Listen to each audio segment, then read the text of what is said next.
اگر آپ نے اپنی بیوی کا دفاع نہیں کرنا تو کون کرے گا؟ آپ اس کے محافظ ہیں، آپ اس کے پاسبان ہیں، آپ اس کے لیے دیوار ہیں۔ کوئی شخص آپ کی بیوی پر اعتراض کرے، اس کی بے عزتی کرے، انسلٹ اور توہین کرے، تو آپ کا جواب یہ ہونا چاہیے کہ سب سے پہلا بے عزتی کا تیر میرے سینے پر آنا چاہیے، میری بیوی کو کوئی گزند نہ پہنچائے، کوئی تکلیف نہ پہنچائے۔ ایسا خامد ہونا چاہیے معاشرے کے اندر، نہ یہ کہ اپنی بیوی کے بے عزتی برداشت کرتا رہے اور بزدلی کی زندگی گزارتا رہے۔ الحمدللہ رب العالمین والصلاة والسلام علی سید الانبیاء والمرسلین وعلی آلہ الطیبین الطاہرین ومن تبعہم الی یوم الدین، اما بعد فاعوذ باللہ من الشیطان الرجیم، بسم اللہ الرحمن الرحیم، وعاشروہن بالمعروف، صدق اللہ مولانا العظیم۔ عزیزان گرامی قدر، آج کی یہ بابرکت نشست جو عظمت بیوی کے عنوان سے معنون ہے، اس نشست کا انعقاد بڑی ہی محبت اور بڑے ہی غور و خوض کے بعد احباب نے کیا ہے۔ میں انہیں صمیم قلب سے مبارکباد پیش کرتا ہوں۔ عظمت بیوی یہ عنوان عجیب ضرور ہے، لیکن اس کے پیچھے بہت ساری حقیقتیں پنہاں ہیں کہ جن حقیقتوں تک ہم نے پہنچنا ہے تاکہ ہم معاشرے کے اندر جو ایک ناسور بیوی کی قدر کو گھٹانے کے حوالے سے چل رہا ہے، ہم اس کی تہہ تک پہنچ کر بیوی کو وہ مقام اور رتبہ دے سکیں جو اللہ کا قرآن اور محمد مصطفیٰ کا فرمان دیتا ہے۔ ہمارے معاشرے میں بیوی کو بعض ناہنجار قسم کے لوگ ایک جوتی کی حیثیت دیتے ہیں۔ ان کے نزدیک پاؤں کی جوتی یا بیوی یہ ایک برابر ہے، بیوی کی کوئی حیثیت نہیں، کوئی وقت نہیں، کوئی ویلیو نہیں۔ حالانکہ انہیں معلوم ہونا چاہیے کہ ہم قرآن والے ہیں، اور قرآن مجھے اور آپ کو حکم کیا دیتا ہے؟ فرمایا ہن لباس لکم وانتم لباس لہن، کہ ہم نے تمہیں تمہاری بیویوں کے لیے لباس بنایا ہے اور تمہاری بیویوں کو تمہارے لیے لباس بنایا ہے۔ گویا کہ بیوی ہمارے جسم کا لباس ہے، ہم اپنی بیوی کے جسم کا لباس ہیں۔ اب دیکھیں، انسان کا جو لباس ہے، انسان اسے پراگندہ نہیں ہونے دیتا، انسان اس پر گرد نہیں پڑنے دیتا، اس کی صفائی کا، ستھرائی کا اہتمام کرتا ہے۔ وہ کیسے خامد ہیں کہ جو قرآنی حکم کے مطابق اپنی بیوی کو لباس بھی بناتے ہیں، مگر باوجود اس کے کوئی ان کی بیوی پر انگلی اٹھائے، اعتراض کرے، اس کی بے عزتی کرے، وہ چپ سادھ کر بیٹھے رہتے ہیں اور وہاں پر اپنی بیوی کا دفاع بھی نہیں کرتے۔ پہلی بات تو یہ یاد رکھنی چاہیے کہ بیوی صاحب عزت ہے۔ بیوی کیا ہے؟ صاحب عزت ہے، صاحب مقام ہے۔ اللہ رب العالمین نے اسے مقام اور رتبہ عطا فرمایا ہے۔ اس کے رتبے کو گھٹانا، کم کرنا، یہ ناہنجار اور ناعاقبت اندیش شوہروں کا کام ہوتا ہے، عزت دار شوہر کا یہ کام نہیں ہے۔ اب دیکھیں، ہمارے معاشرے کے اندر جو بیویوں کے ساتھ ناروا سلوک کیا جاتا ہے وہ کیا ہے کہ بعض خاوند تو ایسے ہوتے ہیں کہ جو نعوذ باللہ اپنی بیویوں کو راڈوں کے ساتھ، سریوں کے ساتھ، سوٹیوں کے ساتھ اور جوتوں کے ساتھ مارتے ہیں۔ یہ کوئی جانور ہے؟ یہ کوئی ایسی مخلوق ہے کہ جس کو آپ کی راڈوں کا، سریوں کا، استریوں کا اثر نہیں ہوتا؟ کیا ایسی حرکتیں کرنے والے وہ محمد مصطفیٰ کے فرمان کو بھول گئے؟ پیارے آقا علیہ السلام نے فرمایا، یہ حدیث پاک صحیح بخاری میں 5204 نمبر اور 4942 نمبر، اللہ کے نبی نے فرمایا، لا یجلد احدکم امرأتہ جلد العبد ثم یجامعها فی آخر الیوم۔ فرمایا کہ اپنی بیوی کو ایسے نہ مارو جیسا کہ کوئی انسان کسی غلام کو مارتا ہے۔ یہ راڈوں سے مارنے والے، یہ سریوں سے مارنے والے، یہ استریوں سے پیٹنے والے یہ کس قوم سے تعلق رکھتے ہیں؟ کیا پیارے آقا علیہ الصلوۃ والسلام کے فرامین ان کی نگاہوں سے نہیں گزرے؟ کیا انہوں نے قیامت کے دن اپنے پروردگار کو حساب نہیں دینا؟ یہ کل ہی ہمارا شاگرد بتا رہا تھا کہ ان کے علاقے میں 7 والے گھر میں ایک خاوند نے اپنی بیوی کو کلہاڑیوں سے مارا، کلہاڑیوں سے مارا، اندازہ کریں۔ ایسا تو کوئی انسان کسی جانور کے ساتھ نہیں کرتا جیسا کہ آج کے بدبخت شوہر اپنی بیویوں کے ساتھ کر رہے ہیں۔ وہ قرآنی تعلیمات سے انحراف کر رہے ہیں۔ کیا وہ قرآن کا حکم نہیں پڑھتے؟ عاشروہن بالمعروف، کہ رب ان خاوندوں سے کہتا ہے کہ اپنی بیویوں کے ساتھ اچھا سلوک کرو، اچھا برتاؤ کرو۔ یہ کس قرآن کو پڑھتے ہیں، کس کتاب کو پڑھتے ہیں؟ اصل میں مسئلہ پتہ کیا ہے؟ مسئلہ یہ ہے کہ شادی سے پہلے ہر کام سے پہلے ہر کام کا نصاب ہے۔ اگر کوئی ٹیچر لگتا ہے اس کا کوئی نہ کوئی نصاب ہے، اگر کوئی بینک میں ملازمت پہ آتا ہے اس کا کوئی نہ کوئی نصاب ہے۔ اگر ہمارے معاشرے میں کسی شے کا نصاب نہ پڑھایا جاتا ہے نہ سمجھایا جاتا ہے، وہ شادی کا نصاب ہے۔ لوگوں کو پتہ ہی نہیں شادی ہوتی کیا ہے، بیوی کے حقوق کیا ہیں، اللہ سبحانہ و تعالیٰ نے بیوی کو حق کیا دیا ہے، لوگوں کو اس بارے میں علم نہیں ہے۔ اور والدین وہ بھی بغیر کسی شادی نصاب پڑھائے سمجھائے، کون سا شادی نصاب؟ جو رب کے قرآن نے دیا، محمد مصطفیٰ کے فرمان نے دیا۔ اب وہ نصاب ہے کیا؟ کیا لوگ اس بات کو سمجھتے نہیں؟ کیا لوگ اس بات کا ادراک اور شعور نہیں رکھتے کہ پیارے آقا محمد مصطفیٰ صلی اللہ علیہ وسلم نے ایک خاوند کی ذمہ داری کیا لگائی ہے؟ میں احادیث مبارکہ سے آپ کے سامنے دلائل عرض کروں گا تاکہ میں اور آپ اس بات کو سمجھ سکیں کہ شریعت اسلامیہ کس طرح کا شوہر چاہتی ہے اور بیوی کے ساتھ کس طرح کا رویہ چاہتی ہے۔ حضور نبی کریم صلی اللہ علیہ وسلم، حضرت سیدہ عائشہ صدیقہ رضی اللہ تعالیٰ عنہ کے بارے میں آتا ہے۔ اب دیکھیں ہمارے ہاں بس اوقات بیوی ناراض ہو جاتی ہے۔ اب ہم جیسے خاوند کہتے ہیں تیری کیا جرت کہ تو ناراض ہو جائے، میرے ساتھ ناراض ہونا ہے؟ حالانکہ حضرت عائشہ صدیقہ کے بارے میں آتا ہے، یہ صحیح بخاری کی حدیث پاک ہے 5228 نمبر، اللہ کے نبی فرماتے ہیں عائشہ جب تو راضی ہوتی ہے تو مجھے پتہ چل جاتا ہے، اور جب تو ناراض ہوتی ہے تو تب بھی مجھے پتہ چل جاتا ہے۔ عرض کیا یا رسول اللہ آپ کو کیسے پتہ چلتا ہے، آپ کیسے پہچان جاتے ہیں؟ کریم آقا علیہ الصلوۃ والسلام نے فرمایا عائشہ جب تم مجھ سے ناراض ہوتی ہے تو تم تب کہتی ہے لا ورب ابراہیم، کہ ابراہیم کے رب کی قسم، اور جب تم مجھ سے راضی ہوتی ہے تو کہتی ہے لا ورب محمد، محمد کے رب کی قسم۔ اب دیکھیں حضور تو نہیں یہاں پر ناراض ہو رہے کہ تو کون ہوتی ہے مجھ سے ناراض ہونے والی؟ کیا ہم حضور سے بڑھ کر کوئی خاوند آ گئے؟ کیا ہم حضور سے بڑھ کر کوئی شوہر ہو گئے؟ کہ ہماری عزت حضور سے نعوذ باللہ کوئی بڑھ کے ہے کہ ہماری بیوی ہم سے ناراض ہو جائے تو ہم تل ملا جاتے ہیں، ہم جوش میں آ جاتے ہیں، ہمیں مردانگی یاد آ جاتی ہے کہ تو کون ہوتی ہے میرے ساتھ ناراضگی اختیار کرنے والی؟ حضور محبت سے اپنی بیوی سے کہہ رہے ہیں کہ عائشہ جب تو ناراض ہوتی ہے تب بھی میں پہچان لیتا ہوں، جب تو راضی ہوتی ہے تو میں تب بھی تجھے پہچان لیتا ہوں۔ عزیزان گرامی قدر، میاں بیوی کا رشتہ یہ کوئی شریکے کا رشتہ نہیں ہوتا، یہ دونوں آپس میں فریق نہیں ہوتے بلکہ آپس میں رفیق ہوتے ہیں۔ ان کی آپس کی رفاقت، ان کی سنگت، ان کی معیت، ان کا تعلق یہ اس قدر مضبوط ہونا چاہیے، اس قدر مستحکم ہونا چاہیے کہ کوئی شخص کتنی بڑی سازش کر کے منصوبہ کر کے اگر کوئی دراڑ بھی پیدا کرنا چاہے تو وہ دراڑ پیدا نہ کر سکے، ایسی اس میں مضبوطی ہونی چاہیے۔ میاں بیوی کا جو رشتہ ہے یہ 2 چیزوں کے مجموعے کا نام ہے۔ کتنی چیزوں کے مجموعے کا نام؟ 2 چیزوں کے مجموعے کا نام۔ نمبر 1 محبت اور نمبر 2 اعتماد۔ جب محبت اور اعتماد آپس میں لازم و ملزوم ہوتے ہیں، آپس میں جڑ جاتے ہیں تو صحیح رشتہ میاں بیوی کا تب بنتا ہے۔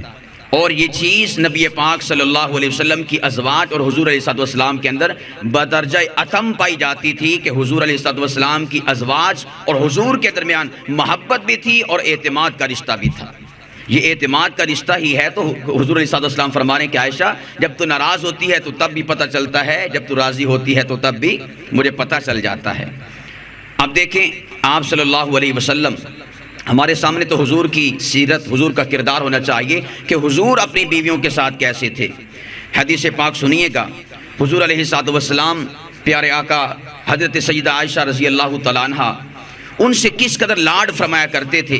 جب واقعہ افک ہوا، حضرت سیدہ عائشہ پر تہمت لگی، تو اس موقع پر حضرت عائشہ صدیقہ کی طہارت کے لیے اللہ نے قرآن کریم کو نازل فرمایا۔ تو والد گرامی نے کہا کہ عائشہ اٹھ اور کھڑی ہو، حضور کا شکریہ ادا کر۔ اب اس موقع پر عائشہ صدیقہ فرماتی ہیں کہ میں ہرگز حضور کا شکریہ ادا نہیں کروں گی۔ یعنی ابو بکر ان کے والد گرامی کہہ رہے ہیں کہ اپنے خامد کا شکریہ ادا کر کہ تیری طہارت میں، تیری پاکیزگی میں رب نے قرآن اتارا ہے۔ عائشہ کہتی میں اپنے خامد کا شکریہ ادا نہیں کرتی، ہم جیسا ہوتا تو تل ملا اٹھتا، ناراض ہو جاتا، اس کی کیا ضرورت کہ میرا شکریہ ادا نہ کرے۔ کہا کہ بس میں اللہ کا شکریہ ادا کروں گی۔ جب تہمت مجھ پر لگی تھی آپ سب خاموش رہے تھے، اگر کوئی بولا تھا تو رب کا قرآن بولا تھا، رب عرش پر بولا تھا۔ حضور علیہ الصلوۃ والسلام، اب دیکھیں یہاں پر اگر دیکھا جائے تو یہ ناراضگی بنتی ہے کہ تیرا باپ کہہ رہا ہے کہ میرا شکریہ ادا کر، مگر تو کہتی میں شکریہ نہیں ادا کروں گی۔ نہیں، خامد نے اپنی بیوی کے لاڈ، نخرے اور ناز اٹھانے ہوتے ہیں۔ خامد نہیں اٹھائے گا تو کون اٹھائے گا؟ کوئی باہر سے بندہ تو نہیں آئے گا۔ تو اس لیے حضور کی سیرت اور کردار سے سیکھنا چاہیے کہ میں نے اور آپ نے اپنی بیویوں کے ناز، نخرے اور لاڈ اٹھانے ہیں، ہمارے علاوہ کسی اور نے اپنی بیویوں کے ناز اور نخرے اور لاڈ نہیں اٹھانے۔ بس اوقات ایسا ہوتا ہے کہ بیوی کی زبان سے ایسی تلخ بات نکل جاتی ہے، ترش بات نکل جاتی ہے، ایسی سخت بات نکل جاتی ہے جو ناگوار ہوتی ہے۔ عزیزان گرامی قدر، اس ناگوار بات کو میں نے اور آپ نے خوش دلی کے ساتھ، اور میں نے اور آپ نے محبت کے انداز اور محبت کے پیرائے میں سننا بھی ہے اور اس کو برداشت بھی کرنا ہے۔ اس کی وجہ کیا ہے؟ حضور علیہ الصلوۃ والسلام کا فرمان عالی شان ہے۔ صحیح بخاری میں اللہ کے نبی علیہ الصلوۃ والسلام نے فرمایا کہ تمہاری جو بیویاں ہیں، فرمایا کہ اس کو اللہ سبحانہ و تعالیٰ نے پسلی سے پیدا فرمایا ہے۔ کس سے پیدا فرمایا؟ پسلی سے۔ فرمایا کہ اگر تو اس کو سیدھا کرنا چاہے گا ٹوٹ جائے گی مگر سیدھی نہیں ہوگی۔ بعض خامد ایسے ہوتے ہیں نا، وہ کہتے ہیں کہ میں انہوں سیدھی کر کے رکھاں گا، یہ اپنے باپ کے گھر سے ہو کر نہیں آئی، اب میرے گھر میں آئی ہے تو میں اس کو سیدھا کر کے دکھاؤں گا۔ ارے پگلے، تو دانا اور عقل مند ہے یا کائنات کے تاجدار محمد مصطفیٰ صلی اللہ علیہ وسلم؟ حضور فرما رہے کہ اگر تو اس سے نفع اٹھانا چاہتا ہے، اگر تو اس سے استفادہ کرنا چاہتا ہے، اگر تو اس کے ساتھ زندگی کو گزارنا چاہتا ہے، تو فرمایا کہ اسی ٹیڑھی بیوی کے ساتھ زندگی کو گزار اور اپنی زندگی کو خوشگوار بنا۔ اگر تو چاہے گا کہ میں اس کو سیدھا کر لوں، فرمایا توڑ لے گا، اپنی بیوی کو تو سیدھا نہیں کر سکتا۔ تو اس لیے اپنی بیویوں کو اس طرح سیدھا کرنا جیسا کہ سیدھا کرنے کے بارے میں سوچا جاتا ہے، یہ میری اور آپ کی حماقت ہو سکتی ہے، یہ عقل اور دانائی کی بات نہیں ہے۔ آپ صلی اللہ علیہ وسلم کے صحابہ کرام، حضور علیہ الصلوۃ والسلام کی مبارک ازواج، انہوں نے زندگیاں کیسے گزاری؟ اے کاش کہ ان کے نقشے، ان کے نمونے، ان کی زندگیاں میرے اور آپ کی آنکھوں سے گزریں، میرے اور آپ کے سامنے آئیں۔ حضرت عبداللہ بن عمر فرماتے ہیں رضی اللہ تعالیٰ عنہ، یہ صحیح بخاری کے حدیث پاک ہے 5187، فرماتے ہیں اِلَى نِسَائِنَا تَكَلَّمْنَا وَأَنبَسَطْنَا، فرمایا کہ ہم اپنی بیویوں سے خوش گپیاں لگایا کرتے تھے، ہم اپنی بیویوں سے خوش گپیاں لگایا کرتے تھے، اور ہم بڑے خوبصورت ماحول کے اندر اپنی بیویوں سے محبت فرمایا کرتے تھے۔ یہ صحیح بخاری سے پڑھ رہا ہوں، کسی اور کتاب سے نہیں پڑھ رہا۔ میں اور آپ دیکھیں کیا ہمارے معاشرے کے اندر ایسا ہے؟ ہم اپنے دوستوں کے ساتھ خوش گپیاں لگائیں گے، مذاق کریں گے، ان کے ساتھ نہ جانے کیسی کیسی باتیں کر جائیں گے، کیسے کیسے مزاح اور مذاق کر جائیں گے۔ اگر ہمارا مذاق نہیں چلتا تو بیوی کے ساتھ نہیں چلتا، مزاح نہیں چلتا تو بیوی کے ساتھ نہیں چلتا۔ اگر میرے اور آپ کی یہ انبساط اور خوشگواری کی جو گفتگو ہے نہیں چلتی تو وہ بیوی کے ساتھ نہیں چلتی۔ ہم سمجھتے ہیں کہ شاید اگر میں نے ایسا کیا تو میری مردانگی کے اندر فرق آ جائے گا۔ عزیزان گرامی کے اندر صحابہ سے بڑا مرد کون ہو سکتا ہے؟ فرمایا کہ ہم اپنی بیویوں سے خوش گپیاں لگاتے ہیں۔ اب دیکھیں ہمارے معاشرے کے اندر میاں بیوی کا جو رشتہ ہے، اس میں کچھ کوتاہیاں پائی جاتی ہیں شوہر کی طرف سے، اور کچھ کوتاہیاں پائی جاتی ہیں ساس کی طرف سے جو شوہر کی ماں ہوا کرتی ہے۔ اب سب سے پہلے میں ان کوتاہیوں پر بھی گفتگو کروں گا تاکہ ہم اصلاح کرنے کی کوشش کریں۔ اب جو ساس ہوتی ہے، یعنی اس بیوی کے شوہر کی جو ماں ہے، اس کی طرف سے کوتاہی کیا پائی جاتی ہے؟ وہ عام طور پر اس بات کا رونا روتی ہے اور اس بات کو بڑے زور و شور کے ساتھ بیان کرتی ہے کہ یہ میری بات نہیں مانتی، اس کی چاہت ہوتی کہ یہ کھائے تو میری بات مان کر اور میرے کہنے پر کھائے، یہ پیے تو میرے کہنے پر پیے، یہ باہر جائے سیر سپاٹے کے لیے جائے اپنے خاوند کے ساتھ تو ہم سے پوچھ کر جائے۔ میرا سوال ہے ایسی ساس سے جو اتنی پابندیاں لگاتی ہے کہ جب یہ بہو تھی کسی کی اس وقت کیا یہ بھی یہی چاہتی تھی؟ یعنی جو اس کی ساس تھی تو کیا یہ ساس کے ساتھ یہ جو تعلق قائم ہوا تھا اس کا، یہ اس سے یہ چاہتی تھی کہ میری ساس بھی میرے اوپر ایسی پابندیاں لگائے؟ اپنے لیے پابندی پسند نہیں، اور جب ساس بن کر اور اس کے کھاتے میں کوئی بہو آئی ہے تو اس کے لیے پابندیاں پسند کرتی ہے۔ کیا یہ کھلا تضاد نہیں ہے؟ حالانکہ اللہ کے نبی علیہ الصلوۃ والسلام تو فرماتے جو اپنے لیے پسند کرو وہی دوسرے کے لیے پسند کرو۔ خود اپنے لیے یہ پسند کرتی ہے کہ کوئی مجھے پوچھے نہ، کوئی مجھے کچھ کہے نہ، میں جیسا پہنوں جیسا کھاؤں جب اٹھوں جب سوؤں کوئی مجھ سے پوچھے نہ۔ لیکن اپنی بہو کے بارے میں انداز کیا ہے کہ جب یہ سوئے تو مجھ سے پوچھ کر سوئے، جب یہ جائے تو مجھ سے پوچھ کر جائے، میکے جائے تو مجھ سے پوچھ کر چھٹی لے کر جائے، درخواست لکھ کر جائے۔ یہ ہے آج کی ساس۔ اسی وجہ سے گھر میں ناچاکیاں ہوتی ہیں، اسی وجہ سے گھر کے اندر قسمہ قسم کی میں اور آپ غلطیاں اور کوتاہیاں اس کو سر انجام دینے کے بعد اپنے معاشرے کے اندر میں اور آپ طلاق کا رجحان دیکھتے ہیں۔ یہ جو ساس ہے اپنے جوائی سے اپنے داماد سے یہ توقع رکھتی ہے کہ وہ جو اس کی اپنی ذاتی بیٹی ہے تو اس کا جوائی اس کا داماد اس کو اچھا کھلائے اچھا پہنائے اور اس کے ساتھ اچھا برتاؤ کرے، اچھا معاملہ کرے، اس کو اچھا گھر لے کر دے۔ حتیٰ کہ بعض تو ایسا سوچتی ہیں کہ اس کا یعنی میرا جو اپنا جوائی ہے، ساس کہتی ہے داماد ہے میری بیٹی کا شوہر ہے، وہ میری بیٹی کو الگ سے گھر لے کر دے اور ایسا گھر لے کر دے کہ اس کی ساس کا سایہ بھی وہاں پر نہ پڑے۔ اپنے جوائی سے تو یہ توقع رکھتی ہے کہ اس کی بیوی کو اپنی بیٹی کو جو اس کی اپنی بیٹی ہے الگ سے کھلائے پلائے۔ کیا یہی بات یہ اپنی بہو کے بارے میں سوچتی ہے؟ اس کے بارے میں تو نہیں سوچتی، بلکہ اگر کوئی بیٹا جو ہے گھر کے اندر اپنی وائف کے لیے کچھ اچھا لے کر آئے تو منہ بنا کے بیٹھ جاتی ہے کہ یہ کیا ہوا، ہر روز ہی آئس کریم آ رہی ہے، ہر روز ہی فلاں چیز آ رہی، شوارما آ رہا ہے، برگر آ رہا ہے۔ کیا اگر اس کی بیٹی کا شوہر جو اس کا جوائی اور داماد لگتا ہے وہ اس کی بیٹی کو کھلائے اور پلائے، یہ خوش ہوگی یا ناراض ہوگی؟ خوش ہوگی نا۔ تو وہاں پر خوشی ہوتی ہے، یہاں پر خوشی کیوں نہیں ہوتی؟ وجہ کیا ہے کہ اس بیٹی کو جو کہ بہو ہے، حالانکہ بیٹی سمجھنا چاہیے تھا، زبان سے کہتے ہیں یہ ہماری بیٹی ہے لیکن دل سے کوئی نہیں کہتا بیٹی ہے۔ اگر دل سے سمجھا ہوتا تو اس کے بارے میں بھی وہی رویہ ہوتا جو اس کا اپنی بیٹی کے بارے میں رویہ ہے، اس کا وہی ذہن ہوتا جو اس کا اپنی بیٹی کے جوائی اور داماد سے یہ توقع رکھتی ہے کہ وہ اس کے ساتھ ایسا کرے ایسا کرے ایسا کرے۔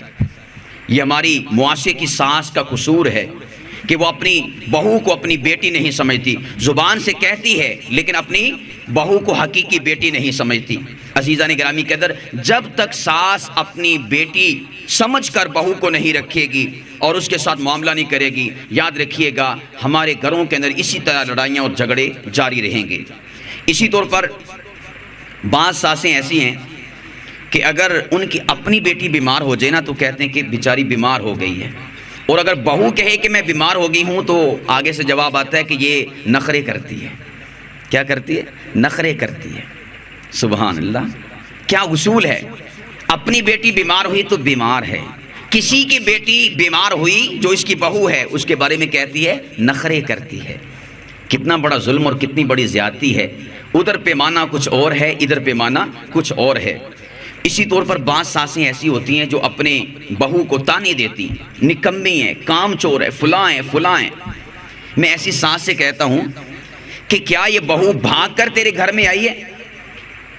تو خود اس کے والدین کے گھر میں جا کر 20 چکر لگا کر منتیں کر کے مطمئن کر کے اس کو گھر میں لے کر آئی ہے، شان و شوکت سے لے کر آئی ہے۔ اگر بالفرض یہ نکمی ہے، کام چور ہے، فلاں اور فلاں ہے، تو اپنے آپ کو کوس کہ تیرا انتخاب اور فیصلہ غلط تھا، اس کو تو کیوں کوستی ہے؟ اس کو تانے کیوں دیتی ہے؟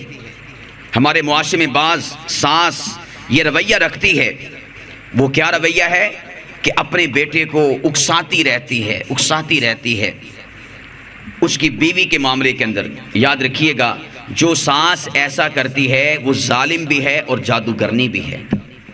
قرآن کریم میں اللہ پاک فرماتے ہیں سورہ بقرہ آیت نمبر 102 میں فرمایا فَيَتَعَلَّمُونَ مِنْهُمَا مَا يُفَرِّقُونَ بِهِ بَيْنَ الْمَرْءِ وَزَوْجِهِ۔ بعض ایسے ہیں کہ جو جادو کا علم سیکھتے ہیں تاکہ میاں بیوی کے درمیان منافقت کو پیدا کر سکیں، میاں بیوی کے درمیان کلیش کو پیدا کر سکیں۔ اب ظاہر بات ہے جب کوئی ساس اکسائے گی اور اس کو ابھارے گی اس کے اپنے بیٹے کو، اس کے شوہر کو، تو اس سے کیا ہوگا؟ نفرت پیدا ہوگی، جدائی پیدا ہوگی۔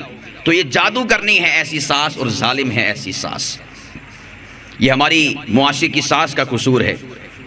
ویسے ایک بڑی تعجب خیز بات ہے کہ ساس بھی بڑی نا عجیب چیز ہے۔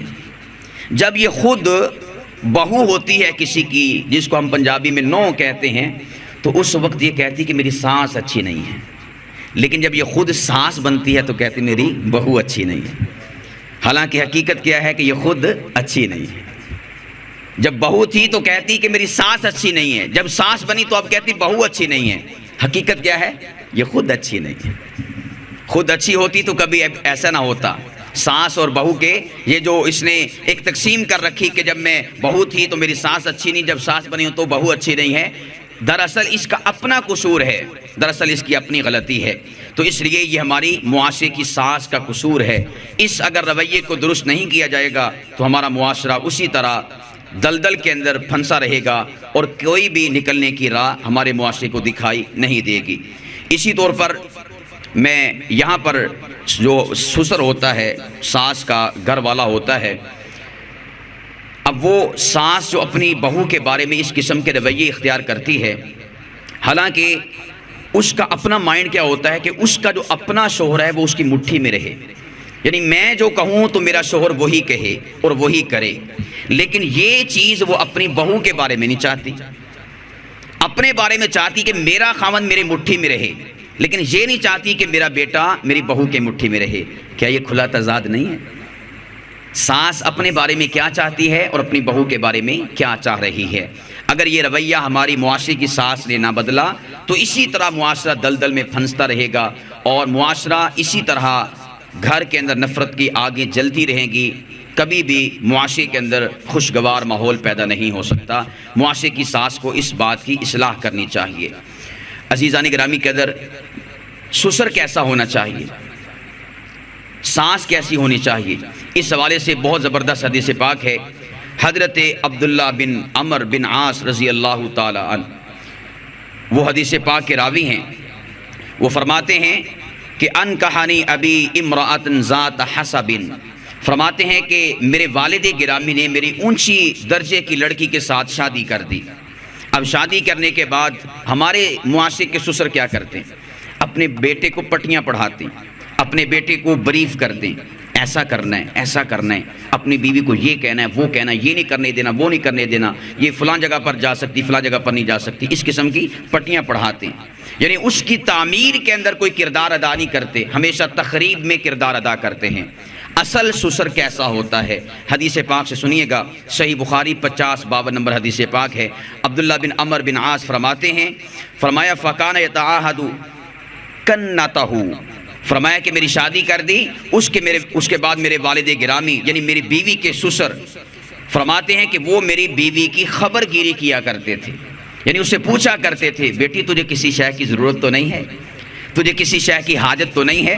اس سے اگلا پوائنٹ فَيَسْأَلُهَا عَنْ بَالِهَا، وہ فرماتی ہیں کہ میرے سسر میرے شوہر کے جو باپ ہیں وہ مجھ سے پوچھا کرتے تھے کہ تیرا شوہر تیرے ساتھ کیسا ہے، تجھے مارتا تو نہیں ہے، تجھے کھانے پینے کے اندر جو ہے وہ تنگی کا شکار تو نہیں کرتا، وہ تجھے کسی قسم کی اذیت اور تکلیف تو نہیں دیتا۔ تو سسر وہ ہوتا ہے کہ جو اپنے گھر میں لائی ہوئی بہو جو کہ اس کی بیٹی ہوا کرتی ہے اس کی خبر گیری کرتا ہے اور اس کے فائدے کو سوچتا ہے، اس کی تعمیر کے اندر کردار ادا کرتا ہے، نہ یہ کہ اس کی راہ میں روڑے اٹکاتا ہے، نہ یہ کہ اس کی زندگی کو اجیرن کرتا ہے۔ صحابہ کرام رضوان اللہ تعالیٰ علیہم اجمعین، ان کی مبارک زندگی سے ہمیں اس سبق کو بھی سیکھنا ہوگا، سسر کو سیکھنا ہوگا کہ صحابہ بھی سسر تھے مگر وہ کیسے سسر تھے۔ آج کی ساس کو سیکھنا ہوگا کہ میں بھی ساس ہوں، صحابہ کرام رضوان اللہ تعالیٰ علیہم اجمعین اس معاشرے کے اندر بھی ساس پائی جاتی تھی، اس کا کردار کیا تھا، اس کا کریکٹر کیا تھا، وہ کیسی ساس تھی، آج میں کیسی ساس ہوں۔ اسی طور پر شوہروں کا بھی قصور پایا جاتا ہے اپنی وائف کے بارے میں، اپنی بیوی کے بارے میں، اور وہ قصور کیا ہے میں چند پوائنٹ یہاں پر ہائی لائٹ کرنا چاہوں گا تاکہ ہمارے سامنے ان غلطیوں کی اصلاح ہوتی جائے کہ آج کا شوہر اپنی بیوی کے ساتھ کس طرح کا معاملہ کرتا ہے، حالانکہ اس کو معاملہ کس طرح کا کرنا چاہیے، یا کتاب اللہ اور سنت رسول اس کو کیا تلقین اور ترغیب کرتے ہیں۔ عزیزان گرامی قدر، شوہر کو یہ سوچنا چاہیے کہ جو اس کی بیوی ہے یہ اس کے لیے اس دنیا کے اندر سب سے بہترین متاع ہے۔ آقا کریم علیہ الصلوۃ والسلام نے فرمایا کہ دنیا جو ہے وہ ساری کی ساری متاع ہے، اور فرمایا کہ اس ساری متاع کے اندر سب سے بہترین متاع کیا ہے؟ کسی انسان کی نیک اور صالح بیوی ہونا، یہ سب سے بڑی اس کے لیے متاع ہوا کرتی ہے۔ شوہر کیا کرتا ہے معاشرے کے اندر؟ اپنی بیوی سے متعلقہ اس سے نفرت رکھتا ہے، کسی کے غصانے پر، کسی کے ورغلانے پر، کسی کی باتوں میں آ کر۔ حالانکہ ایک شوہر کو چاہیے کہ وہ اپنی بیوی کا محافظ بنے، اس لیے کہ بیوی اس کی وہ ہے کہ جو اپنے شوہر کے ساتھ اس حد تک محبت کا، عقیدت کا رشتہ استوار کرتی ہے کہ اپنا سب کچھ چھوڑ کر اپنے شوہر کے لیے آتی ہے۔ وطن چھوڑتی ہے تو شوہر کے لیے، اگر اپنے ماں باپ کو چھوڑتی ہے تو شوہر کے لیے، اگر اپنے بہن بھائیوں کو چھوڑتی ہے تو شوہر کے لیے، اپنی سہیلیوں کو چھوڑتی ہے تو اپنے شوہر کے لیے۔ یہ بھی بڑا مسئلہ ہے سہیلیوں کا۔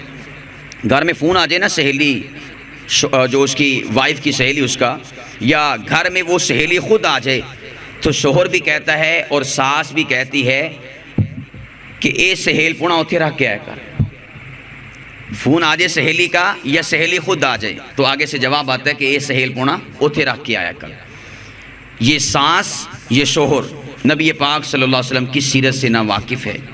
حدیث پاک میں آتا ہے حضور نبی کریم صلی اللہ علیہ وسلم اپنی پیاری بیوی حضرت سیدہ خدیجہ رضی اللہ تعالیٰ عنہ، ان کی وفات کے بعد جو خدیجہ کی سہیلیاں ہوا کرتی تھی، سیدہ عائشہ فرماتی ہیں آقا کریم ان کے گھر میں بھی قربانی کا گوشت بھیجا کرتے تھے۔ کس کے؟ سہیلیاں حضرت خدیجہ کی، وہ زندہ نہیں ہیں، فوت ہو چکی ہیں، مرنے کے بعد بھی ان کی سہیلیوں کے گھر میں گوشت بھیجا کرتے تھے، اور عائشہ فرماتی ہیں 2-3 بوٹیاں نہیں، اتنا بھیجا کرتی تھیں نبی پاک صلی اللہ علیہ وسلم کے توسط اور وسیلہ سے۔ حضور فرمایا کرتے تھے جاؤ ان کے گھر میں چھوڑ کر آؤ، فرماتی ہیں ہم اتنا بھیجا کرتے تھے کہ ان کے لیے وہ گوشت کفایت کر جاتا تھا، یعنی پیٹ بھر کر کھایا کرتے تھے۔ آج معاشرے کا شوہر دیکھے کہ وہ اپنی بیوی کی سہیلیوں کے ساتھ کیا مذاق کرتا ہے، اس کے ساتھ کیا رویہ اختیار کرتا ہے۔ سہیلی کا فون آ جائے تو تب اپنی بیوی کے ساتھ کیا حشر کرتا ہے، کیا اس کے ساتھ مصیبت اور کیا اس کے ساتھ دکھ اور علم جو ہے پیش کرتا ہے۔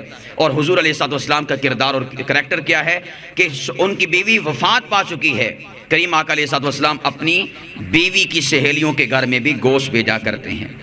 عزیزان گرامی قدر، یہ تب ہوتا ہے جب انسان اپنی بیوی کو عشق کی حد تک اپنی بیوی کو چاہے۔ اب جو لوگ عشق معشوقی کرتے ہیں، محبت کرتے ہیں، اب ان کا آپس کا تعلق کیا ہے کہ ذرا سی کال آ جائے، آندھی چل رہی ہو، طوفان چل رہا ہو، بارش برس رہی ہو، اولے برس رہے ہوں، بس کال آنی چاہیے، اس طرح حرکت میں آتے ہیں جس طرح کی 11 بائی حرکت میں آتی ہے۔ لیکن یہی اگر بیوی کہہ دے تو پھر 100 بہانے آگے سے کیے جاتے ہیں۔ ارے عشق کرنا ہے تو اپنی بیوی سے کر، محبت کے پھول نچھاور کرنے ہیں تو اپنی بیوی کے ساتھ کر، ثواب بھی ہوگا۔ حضور علیہ الصلوۃ والسلام کا فرمان ہے صحیح بخاری کے اندر، آقا کریم علیہ الصلوۃ والسلام نے فرمایا انسان جو بھی شے خرچ کرتا ہے اللہ کے راستے کے اندر، فرمایا کہ وہ صدقہ ہے، اور فرمایا کہ حتیٰ کہ اپنی بیوی کے منہ میں لقمہ داخل کرتا ہے تو فرمایا کہ اس کو بھی اللہ پاک اس کے نامہ اعمال کے اندر اجر اور ثواب اور نیکی کا ذریعہ لکھتے ہیں۔ بیوی کو بیلنس کروا کے دیں، بیوی کی بات کو مان، اگر اس کو کسی شے کی طلب ہے اس کی طلب کو پورا کر، اس کی چاہت کو پورا کر، اسی طرح کر کہ جس طرح تو اپنی سہیلیوں کی کرتا ہے۔ یہ ہمارے معاشرے کا کتنا بڑا المیہ ہے، نوجوان اپنی معشوقاؤں کے ساتھ کس قدر انداز اپناتے ہیں اور اپنی بیویوں کے ساتھ کیسا انداز اپناتے ہیں۔ کیا اگر وہ اپنی معشوقہ کے ساتھ ایسا انداز اپنائیں بے اعتنائی کا، روگردانی کا، تو کیا معشوقہ اس کے عشق میں رہے گی؟ وہ طلاق لے کر وہ جائے گی۔ جدا ہو جائے گی اس سے، لیکن بیوی کا حوصلہ دیکھو، آپ کی گالیاں بھی سنتی ہے، آپ کی سختیاں بھی برداشت کرتی ہے، وہ آپ کے تانے بھی سہتی ہے، آپ کی غلط سلط باتیں بھی سہتی ہے، وہ آپ اس کے مطالبے بھی پورے نہیں کرتے، باوجود اس کے وہ آپ کے ساتھ کتنی محبت کرتی ہے۔ ایک مرتبہ آپ کے نکاح میں آ جائے تو دوبارہ نکاح سے نکلنے کا اس کو جی نہیں چاہتا، وہ اسی گھر میں مرنا چاہتی ہے، اسی کی چوکھٹ، اسی کی دہلیز پر رہنا چاہتی ہے۔ بیوی کی قدر اس انسان کو ہوتی ہے کہ جس کے دل کے اندر اللہ سبحانہ و تعالیٰ نے دل رکھا ہو، سل نہ رکھا ہو، اس کے دل کے اندر پتھر نہ ہو، اس کے سینے کے اندر پتھر نہ ہو، بلکہ اس کے سینے کے اندر دل موجود ہو، اس انسان کو اپنی بیوی کی قدر ہوتی ہے۔ ہمارے معاشرے کے بعض لوگ ایسے ہیں جنہوں نے شوہروں کے لیے رن مرید کا لفظ ایجاد کر رکھا ہے۔ دیکھیں نا، معاشرے کے اندر انڈے لے کے آ رہا ہے سردیوں کے موسم میں، شوارما لے کر آ رہا ہے، برگر لے کر آ رہا ہے، پیپسی لے کے آ رہا ہے، کوئی بھی یعنی کہ ایسی ویسی شے لے کے آ رہا ہے جو کھانے کے لیے ہوتی ہے، یا سوٹ لے کے آ رہا ہے۔ 4 دوست کھڑے ہوں گے چوک میں، کہیں گے اور رن مرید جا رہے ہیں۔ کون جا رہا ہے؟ رن مرید جا رہا ہے۔ میرا سوال ہے ایسے لوگوں سے جو اس قسم کا گھٹیا لفظ استعمال کرتے ہیں کہ آیا یہ لفظ قرآن سے ثابت ہے یا حدیث پاک سے ثابت ہے یا نبی پاک کی سیرت سے ثابت ہے؟ یہ جو رن مرید کا لفظ ہے نا، اگر اس کو سکریچ کریں تو نیچے لکھا ہوا ہوگا قدر شناس شوہر۔ رن مرید کا لفظ اس کو اگر سکریچ کیا جائے تو نیچے کیا لکھا ہوگا؟ قدر شناس شوہر۔ جن شوہروں کو اپنی بیویوں کی قدر ہوتی ہے نا، لوگ انہی کو رن مرید کہتے ہیں، اور جو ناقدرے ہوتے ہیں، بے قدرے ہوتے ہیں، ان کو کوئی بھی رن مرید نہیں کہتا۔ اب میں اس کے اوپر ایک آپ کو حدیث پاک سناتا ہوں، اس کے بعد آپ پھر اندازہ کیجئے گا کہ اگر آج کے معاشرے کے لوگ ہوتے تو نعوذ باللہ حضور نبی کریم صلی اللہ علیہ وسلم کے بارے میں بھی یہی رائے قائم کرتے۔ حضرت انس فرماتے ہیں رضی اللہ تعالیٰ عنہ، فرماتے ہیں کہ آقا کریم علیہ الصلوۃ والسلام کی زوجہ محترمہ حضرت صفیہ رضی اللہ تعالیٰ عنہ، یہ پہلے یہودی تھی، یہودی کے بعد یہ مسلمان ہوئیں، تو اس کے بعد آپ صلی اللہ علیہ وسلم ان کو لے کر مدینے کی طرف جا رہے تھے۔ راستے کے اندر اونٹ بدک گیا، حضور بھی گر گئے اور حضور کی بیوی صفیہ رضی اللہ تعالیٰ عنہ بھی گر گئی۔ اب حضور علیہ الصلوۃ والسلام جب دوبارہ بیٹھنے کی باری آئی، یہ بات بڑی قابل توجہ ہے، جب دوبارہ بیٹھنے کی باری آئی تو آپ صلی اللہ علیہ وسلم کو اپنی بیوی سے کس قدر محبت تھی۔ حدیث پاک میں آتا ہے کہ آقا کریم علیہ الصلوۃ والسلام نے یہ اونٹ کھڑا ہے، ساتھ ہی حضور علیہ الصلوۃ والسلام نے اپنے پاؤں زمین پر ٹکائے اور اپنے مبارک گھٹنے یوں کھڑے کیے، اونٹ پاس کھڑا ہے۔ میرے اس انداز پر، میرے اس سکیچ کے اوپر غور کیجئے گا، تصویر کھینچیے گا، اپنی آنکھوں میں بسائیے گا، اپنے دل پہ نقش کیجئے گا، اس کے بعد سوچئے گا کہ ہم اپنی بیویوں سے کیسا معاملہ کرتے ہیں اور تاجدار کائنات محمد مصطفیٰ نے اپنی بیوی کے ساتھ کیسا معاملہ کیا۔ صفیہ گر گئی، دوبارہ جب بیٹھنے کی باری آئی، اونٹ پاس کھڑا ہے، کریم آقا علیہ الصلوۃ والسلام اپنے مبارک پاؤں زمین پر لگاتے ہیں، جس طرح ہم پیشاب کرنے کی حالت میں بیٹھتے ہیں واش روم کے اندر، وہ والی کیفیت تھی۔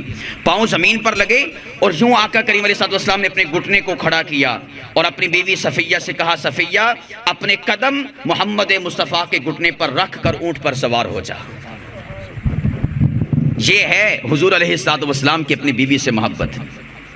اگر کوئی آج کا بدبخت ہوتا تو شاید نعوذ باللہ حضور علیہ الصلوۃ والسلام کے اس عمل کو بھی رن مریدی سے تعبیر کرتا۔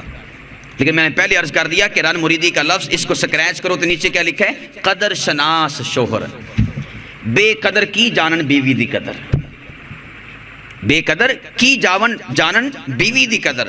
اللہ پاک کی ذات نے اتنا بڑا انعام، اتنا بڑا تحفہ آپ کو اور مجھے عطا فرمایا ہے، وہ آپ کی دھوبن بھی ہے، آپ کی کک بھی ہے، باورچن بھی ہے، آپ کی دائیا بھی ہے، آپ کے بچوں کو پالتی ہے، دودھ پلاتی ہے، ان کی خدمت کرتی ہے، وہ آپ کے گھر کی محافظ بھی ہے، وہ آپ کے مال کی محافظ ہے۔ کیا کچھ نہیں کرتی آپ کے لیے آپ کی بیوی؟ کیا آپ اس کے احسانات کو بھول گئے؟ کیا آپ کو اس کا کپڑے دھونا یاد نہیں رہتا؟ اپنے کام یاد رہتے ہیں کہ میں تیرے لیے یہ کرتا ہوں، وہ کرتا ہوں۔ کبھی دیکھا کر وہ ایک ہی وقت میں کتنے کام کرتی ہے۔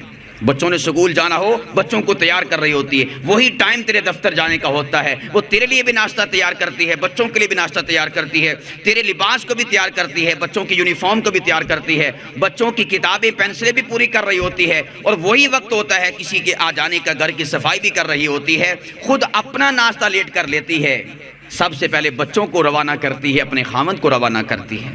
کس قدر محبت کرنے والی، کس قدر اپنے آپ کو تیرے اوپر لٹانے والی، کس قدر اپنی خدمات کو تیری راہ کے اندر اور تیری خوشنودی کے لیے پیش کرنے والی ہے۔ لیکن بے قدری کی انتہا دیکھیں ہمارے معاشرے کے اندر کہ اس قسم کا رویہ اپنی بیوی کے ساتھ اپنایا جاتا ہے۔ بعض ایسے ہیں کہ جو لوگوں کی باتوں میں آ کر اپنی بیویوں کے ساتھ سخت معاملہ کرتے ہیں، ان کے ساتھ سختی سے پیش آتے ہیں۔ یاد رکھیے گا، اپنی بیوی کے ساتھ سختی کے ساتھ پیش آنا، کسی کے پیچھے لگ کر، یہ بہت بڑی حماقت ہے۔ میں یہ بات عرض کروں گا کہ وہ گھر کبھی کامیاب نہیں ہو سکتا کہ جس گھر میں بیٹی والوں کے گھر کی طرف سے مداخلت ہو یا پھر بیٹے کے گھر والوں کی طرف سے مداخلت ہو۔ دونوں طرف سے مداخلت کسی جانب سے بھی ہوگی تو وہ گھر کبھی کامیاب نہیں ہو سکتا۔ گھر ہمیشہ وہی کامیاب ہوگا کہ جو میاں بیوی اپنے مستقبل، اپنے فیوچر، اپنے بچوں کو دیکھ کر اپنا لائحہ عمل تیار کریں، اپنے فیصلے کریں، وہ گھر کامیاب ہوگا۔ اگر کسی نے بھی اپنے گھر کی، یعنی اپنے ماں باپ کی، خواہ وہ بیٹی کی طرف سے ہو خواہ بیٹی کی طرف سے ہو، ان کی باتوں کو شامل کیا، انوالو کیا، ان کی باتوں کے پیچھے لگا، یاد رکھیے گا آپ کا گھر برباد ہو جائے گا، کبھی بھی آپ کا گھر آباد نہیں ہو سکتا۔ یہ اصول ہے، ضابطہ ہے گھروں کو خوشگوار اور خوشحال رکھنے کا۔ کسی کی باتوں میں نہ آئیں، ہمیشہ یہ دیکھیں میں نے اپنے مستقبل کو کیسے سنوارنا ہے، ہمیشہ یہ دیکھیں میں نے اپنے فیوچر کو کیسے درست کرنا ہے، ہمیشہ یہ دیکھیں کہ میں اپنے بچوں کے ساتھ، اپنی بیوی کے ساتھ صحیح زندگی کیسے گزار سکتا ہوں۔ اپنے فیصلے خود کریں، کسی کے اوپر نہ ڈالیں کہ وہ کرے میرا فیصلہ، اپنے فیصلے خود کریں۔ اسی طرح شوہر کو چاہیے کہ وہ نہ تو اپنی بیوی کی کسی کے سامنے بے عزتی کرے اور نہ کسی کے ہاتھوں اپنی بیوی کی بے عزتی ہونے دے۔ میں سمجھتا ہوں کہ اگر کسی شوہر کے سامنے اس کی بیوی کی بے عزتی ہو رہی ہے اور وہ بڑے مزے سے سن رہا ہے، خواہ اس کی بیوی کی بے عزتی اس شوہر کا باپ کر رہا ہو، ماں کر رہی ہو، بہنیں کر رہی ہوں یا بھائی کر رہے ہوں، اگر وہ سن رہا ہے اور خاموشی سے بیٹھا ہوا ہے، اپنی بیوی کا دفاع نہیں کرتا، تو یاد رکھیے گا یہ شوہر بزدل بھی ہے اور غیرت سے خالی بھی ہے، بزدل بھی ہے اور غیرت سے خالی بھی ہے۔ کسی کی کیا کوئی جرت کہ وہ آپ کی بیوی کی بے عزتی کر سکے؟ اس کے اوپر میں آپ کو حدیث پاک پیش کرتا ہوں۔ حضور علیہ الصلوۃ والسلام، صحیح بخاری کی حدیث پاک ہے، 4758 نمبر حدیث پاک، جب آپ صلی اللہ علیہ وسلم کی پیاری بیوی حضرت سیدہ عائشہ صدیقہ رضی اللہ تعالیٰ عنہ ان پر تہمت لگی تو آپ صلی اللہ علیہ وسلم اپنی بیوی کے دفاع میں منبر پر چڑھے اور آقا کریم علیہ الصلوۃ والسلام نے صحابہ سے فرمایا، میرے صحابہ، جن لوگوں نے میری بیوی پر تہمت لگائی ہے، میری بیوی کو بدنام کرنے کی کوشش کی ہے، فرمایا کہ مجھے ذرا ان کے بارے میں مشورہ دو، میں ان کا انجام کیا کروں۔ فرمایا کہ میں ان کو ان کے انجام تک پہنچاؤں، مجھے مشورہ دو کہ اس کے لیے میں کون سا طریقہ اختیار کروں۔ آپ صلی اللہ علیہ وسلم غیرت مند تھے، بیوی پر حملہ ہوا، بے عزتی کی گئی، ان کی عزت کو اچھالا گیا، تو کریم آقا علیہ الصلوۃ والسلام ہماری طرح سر جھکا کر نہیں بیٹھے ہوئے تھے، بلکہ پوری آب و تاب کے ساتھ کہا کہ جس نے میری بیوی کے ساتھ یہ ظلم اور زیادتی کی تہمت لگائی، بہتان لگایا اور الزام تراشی کی ہے، میں محمد اس سے بدلہ لے کر چھوڑوں گا۔ اور حضور علیہ الصلوۃ والسلام نے اپنی بیوی کی صفائی پیش کی۔ حدیث پاک کے الفاظ ہیں، آقا کریم فرماتے ہیں، ایم اللہ ما علمت علی اہلی من سوء، اللہ کی قسم میں نے اپنی بیوی عائشہ صدیقہ کے اندر کبھی کوئی برائی دیکھی نہیں ہے۔ ہم کیسے شوہر ہیں؟ ماں آپ کی برائیاں بیان کرتی ہے، آپ کی بیٹی کی، آپ کی جو ہے بیوی کی، یعنی اپنی بیٹی جو اس کی بہو ہے اس کی برائیاں بیان کرتی ہے، ہم مزے سے سن رہے ہوتے ہیں، باپ بیان کرتا ہے ہم سن رہے ہوتے ہیں، بہنیں کر رہی ہیں ہم سن رہے ہیں، بھائی کر رہے ہیں ہم سن رہے ہیں، کوئی کر رہا ہم سن رہے ہیں۔ ہم کیسے خامد ہیں؟ نبی پاک صلی اللہ علیہ وسلم کی سیرت اور کردار سے ہم کیوں نہیں سیکھتے کہ آقا کریم علیہ الصلوۃ والسلام اپنی بیوی کے دفاع کے اندر کس طرح کھڑے تھے؟ عزیزان گرامی قدر، اگر آپ نے اپنی بیوی کا دفاع نہیں کرنا تو کون کرے گا؟ آپ اس کے محافظ ہیں، آپ اس کے پاسبان ہیں، آپ اس کے لیے دیوار ہیں۔ کوئی شخص آپ کی بیوی پر اعتراض کرے، اس کی بے عزتی کرے، انسلٹ اور توہین کرے، تو آپ کا جواب یہ ہونا چاہیے کہ سب سے پہلا بے عزتی کا تیر میرے سینے پر آنا چاہیے، میری بیوی کو کوئی گزند نہ پہنچائے، کوئی تکلیف نہ پہنچائے۔ ایسا خامد ہونا چاہیے معاشرے کے اندر، نہ یہ کہ اپنی بیوی کی بے عزتی برداشت کرتا رہے اور بزدلی کی زندگی گزارتا رہے۔ اس لیے خامدوں کو اس حوالے سے سوچنا چاہیے کہ وہ اپنے ان معاملات کو کس طرح استوار کر رہے ہیں۔ معاشرے کی ان تمام تر خرافات اور معاشرے کی ان تمام تر جو اپنی طرف سے بنائی گئی پالیسیز ہیں اس کے مطابق چلنا چاہتا ہے، یا کریم آقا علیہ الصلوۃ والسلام کی مبارک سیرت سے، مبارک کردار سے، مبارک کریکٹر سے اپنی زندگی کو گزارنا چاہتا ہے۔ عزیزان گرامی قدر، اس حوالے سے میں اور آپ سب سے پہلی بات تو یہ ہے کہ جب شادی کا وقت آئے، یہ والدین کی ذمہ داری ہے، اپنی بیٹی کو بھی شادی کا نصاب پڑھائیں اور اپنے بیٹے کو بھی شادی کا نصاب پڑھائیں۔ اب سوال یہ پیدا ہوگا کہ شادی کا نصاب ہے کیا؟ شادی کا نصاب قرآن پاک کی 2 صورتیں ہیں۔ نمبر 1 سورہ نساء، نمبر 2 سورہ نور۔ یہ ہے شادی سے پہلے شادی کا نصاب۔ یہ بیٹی کو بھی پڑھنا چاہیے اور بیٹے کو بھی پڑھنا چاہیے، بیوی کو بھی پڑھنا چاہیے اور خامند کو بھی پڑھنا چاہیے۔ اب ہمارے معاشرے کے اندر کیا ہوتا ہے کہ ہم ذرا سی بات پر اپنی بیوی کو طلاق کی دھمکیاں دیتے ہیں، میں تجھے طلاق دے دوں گا، میں تجھے طلاق دے دوں گا۔ یہ بعض ایسے ہیں جو طلاق کا لفظ بول ہی دیتے ہیں اور اس کے بعد پھر دارالافتاء کے چکر لگاتے ہیں کہ جی ہم سے یہ جرم سرزد ہو گیا، آپ کو راہ نکال دو۔ اے کاش کہ انہوں نے قرآن کریم کی آیات کو پڑھا ہوتا، سورہ النساء کو پڑھا ہوتا۔ پروردگار فرماتے ہیں واللاتی تخافون نشوزہن فعظوہن، کہ اگر تمہیں اپنی بیویوں کی طرف سے بد دماغی کا، بدتمیزی کا اندیشہ اور خوف ہو تو فرمایا کہ آپ نے کیا کرنا ہے؟ سب سے پہلا سٹیپ ہے فعظوہن، پیار سے سمجھاؤ۔ ہمارا سب سے پہلا لفظ سختی کے اوپر مشتمل ہوتا ہے۔ فرمایا فعظوہن، پیار سے سمجھاؤ۔ واہجروہن فی المضاجع، پیار سے نہیں سمجھتی فرمایا کہ بستر کو جدا کر دو، اسے احساس ہو جائے گا۔ اگر وہ اس پر بھی راضی نہیں ہوتی تو فرمایا وضربوہن، پھر تم اسے مار سکتے ہو، لیکن مارنا کیسا؟ سریوں کے ساتھ نہیں، راڈوں کے ساتھ نہیں، استریوں کے ساتھ نہیں، بلکہ مار کیسی مارنی ہے؟ فرمایا کہ نمبر 1 تو اس کے چہرے پر ضرب نہ لگے، نمبر 2 ایسا مارنا نہیں اس کو کہ اس کے جسم کے اوپر کسی قسم کا زخم آئے، نہیں، مار مارنی ہے لیکن ایسی مار مارنی ہے کہ جس کی وجہ سے اس کے جسم کے اوپر کسی قسم کا زخم نہ لگے۔ لیکن ہمارے معاشرے کے اندر جیسے میں نے شروع میں عرض کیا کہ یہ ہمارا شاگرد بتا رہا تھا کہ کلہاڑیوں کے ساتھ اپنی بیوی کو مارا۔ یہ ایسا شوہر قیامت کے دن پروردگار عالم کو کیا منہ دکھائے گا؟ اپنے کریم آقا محمد مصطفیٰ صلی اللہ علیہ وسلم کو کیا منہ دکھائے گا؟ حضور علیہ السلام تو فرماتے ہیں کہ اپنی بیوی کو ایسے نہ مارو جس طرح تم اپنے غلام کو مارتے ہو۔ تو حضور علیہ السلام نے اگر پوچھ لیا میں نے تو یہ کہا تھا اور تو نے کیا کیا تھا، اس موقع پر کیا جواب دے گا؟ عزیزان گرامی قدر، جس طرح آپ کا جسم ہے، آپ کو تکلیف ہوتی ہے، اسی طرح آپ کی بیوی کو بھی تکلیف ہوتی ہے۔ ہم کیا کرتے ہیں؟ باہر سے شاپنگ کر کے آئے، آتے ہی خامن کہتا ہے میں بہت تھکا ہوا ہوں، جلدی سے کھانا تیار کر دو۔ بھئی وہ بھی تو آپ کے ساتھ شاپنگ کرنے گئی تھی، کیا وہ مشین ہے کہ وہ تھکی نہیں ہے؟ وہ بھی تو تھکی ہے، اپنی تھکاوٹ یاد ہے، لیکن جو آپ کے ساتھ اپنی بیوی، آپ کی بیوی گئی ہوئی ہے، اس کی تھکاوٹ یاد نہیں ہے۔ چاہیے تو یہ تھا کہ بازار سے کھانا لے آتے، بغیر مشقت کے مل بیٹھ کے کھاتے، لیکن احساس ہی نہیں ہے۔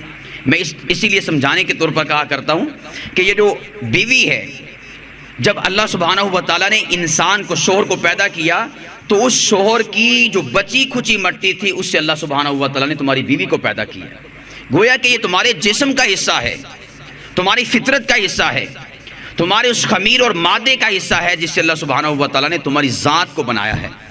تو میرے اور آپ کو جو ہے تکلیف ہوتی ہے، دکھ محسوس ہوتا ہے، تو جب اس کو تکلیف ہوتی ہے تو اس کا دکھ کون محسوس کرے گا؟ ہم تھک جائیں تو بیوی دباتی ہے، جب بیوی تھک جائے تو پھر اللہ ہی حافظ ہے، نہ اس کے گھر میں اس کی ماں ہے، نہ اس کی بہن ہے کہ اس کو دبا سکے۔ اس کو کس نے دبانا ہے؟ کیا وہ تھکتی نہیں ہے؟ کیا اس کا جسم نہیں ہے؟ کیا وہ مشین ہے؟ کیا وہ آئرن ہے، لوہا ہے کہ اس کے اوپر کسی قسم کا اثر نہیں ہوتا؟ یہ میرے اور آپ کے رویے اس قسم کے اپنے معاشرے کے اندر کیوں پائے جاتے ہیں؟ ہم یہ تو بیان کرتے ہیں کہ حضور علیہ السلام اپنے گھر میں جھاڑو دے لیا کرتے تھے، آقا کریم علیہ السلام اپنی جوتی کو خود ہی کاٹ لیا کرتے تھے، حضور علیہ السلام خود ہی بکریوں کا دودھ دھو لیا کرتے تھے، خود ہی کپڑے کو ٹانکا لگا لیا کرتے تھے۔ یہ ساری باتیں بیان کرنے کی ہیں، عمل کرنے کی نہیں ہیں۔ یہ تو بتاتے ہیں کہ حضور جھاڑو دے لیا کرتے تھے، تو خامد خود جھاڑو کیوں نہیں دیتا؟ حضور کی سنت کو کیوں نہیں اپناتا؟ بات دراصل یہ ہے کہ ہم سمجھتے ہیں کہ میں ہوں مرد اور یہ ہے عورت، بس یہ قصور رہ گیا ہے اس عورت کا، ورنہ اور کوئی اس کا قصور نہیں ہے۔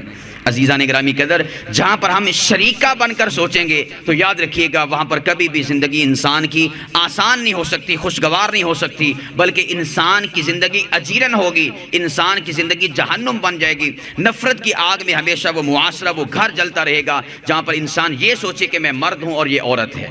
نہیں، آپ نے کیا سوچنا ہے کہ میں اور وہ ایک جسم ہیں۔